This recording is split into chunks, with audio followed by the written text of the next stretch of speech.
Hi everyone, for today's video ay magluluto ako ng bangus alastik. Yan, lalagyan natin ng asin ito lahat. Lalagyan natin ng asin. Pagkatapos lagyan ng asin, ating ilalagay dito sa harina bago natin iprito para hindi siya maghiwa-hiwalay pag ipinito. Yan.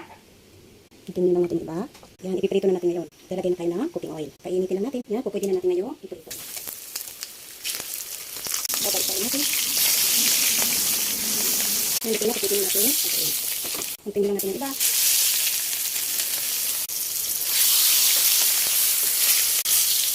Yan, dito na, magagawa na tayo ng soup. Daan na tayo ng cooking oil. Then, bawang. Yan, sibuyas. Sunod, sesok. Then, sili. Then, nilagay na natin yung bangus. Ito na rin natin kanina. Then, brown sugar. And then, paminta. Konting patis. And then, maglalagay tayo sibuyas at bawang sa ibabaw. Yan, pagkatapos ating tatakpan. There you have it. Luto na po yan. Ayan na. Sarap yan. Bangus alastik adores. Don't forget to like, subscribe, and click the bell button para updated sa ating videos ko. Thank you to all subscribers. Love you all. Bye!